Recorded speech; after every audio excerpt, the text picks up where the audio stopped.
I want to be center stage for a minute.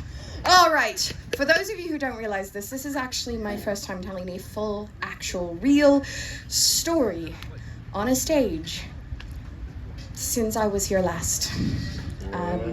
Something was taken from me, my memory. But, so here's a toast. To the friends who bring those memories back and bring the stories flooding back in.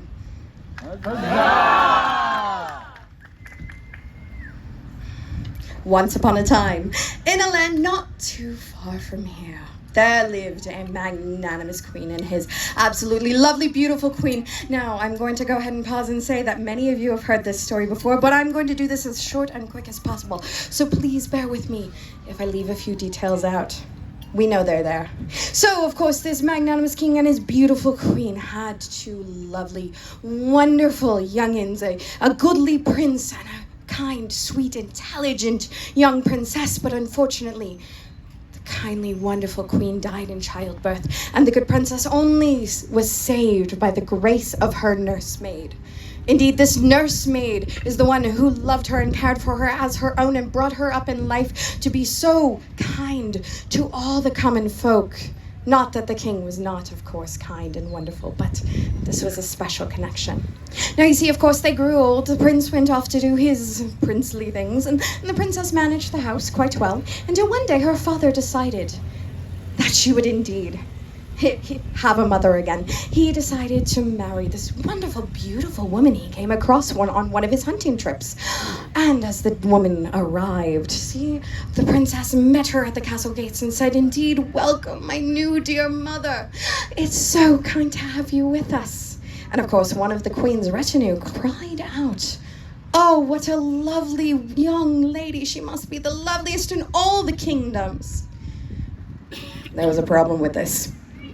The queen was a jealous sort, and no less, she was what we might call a wicked witch. See, she was not quite so lovely on the inside as she was the outside, and that night she stole away into a dungeon room, and the next morning the princess awoke in her bed, but things felt off. Now, as she decided to stretch, things were a little too close, like the bed had shrunk in the night.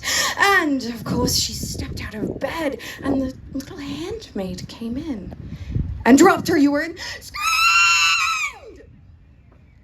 The princess had no idea, so she chased after the handmaid, wondering what was wrong.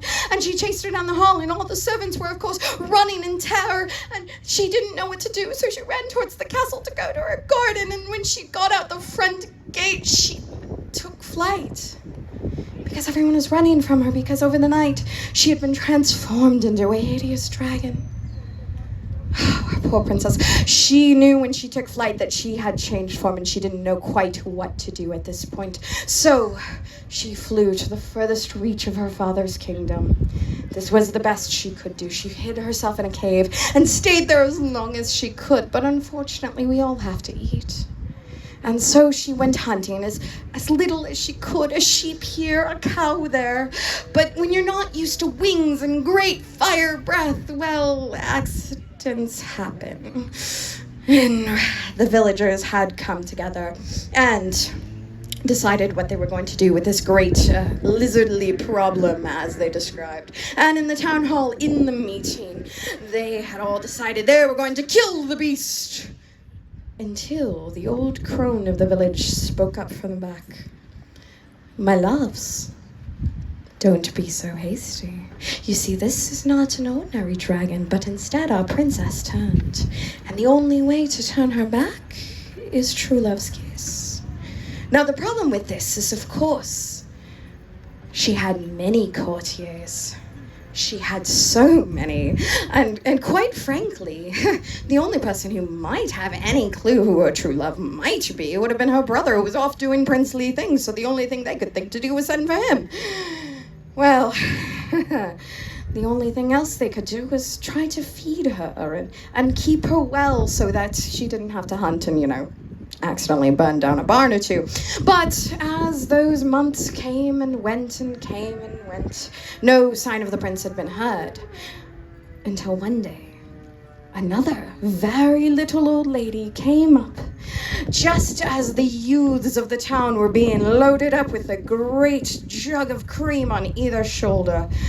Very, very heavy, by the way. I don't know if you've ever worked as a milkmaid. I know, of course, the royalty has not. We know. We know. You're rich enough, you hire people. We get it. But this little old woman tells him, no, I will carry this. And of course, they looked at her. There's no way. But the little woman, of course, took it right over her shoulder and said, show me to the cave. They pointed her up the hill. That away. Now, see, the problem is, of course, she was not quite as spry as she had used to be, but she climbed that mountain. She climbed it, and it was just reaching dusk as she made it to the entrance of the cave. Now, wherein the princess was sitting all slithered and silent and sad. And then the woman cried out, Princess, Princess, 'tis me. 'Tis your dearest. It was her nursemaid, you see. She had come just to check on her wee one, just someone that she loved so well. Because of nothing else, a kind heart is always helpful in these situations. So, of course, she set down the great jugs of cream, and the princess slithered forward, and a single crystalline tear began to fall from her eye. And the nursemaid leaned forward and said, oh, don't cry, my child, and gave her a soft kiss on the snout. And of course, in that instant, the cave filled with a great, beautiful light, as if the teardrop, as it fell to the ground, broke into 1,000,000 tiny little pieces of diamond, all refracting in the wondrousness. And as the light faded, there stood the princess, all in her holy human glory, clothed as she had been the night she went to bed. You see, it was true love's kiss that had saved her.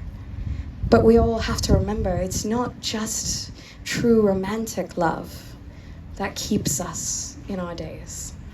It is the true love of everyone that touches us. It is the true love of chosen family, the true love of all of you, those that fill our hearts. They can break any curse, including fogs of plague upon your mind.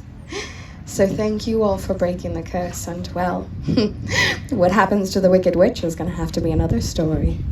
I love you all.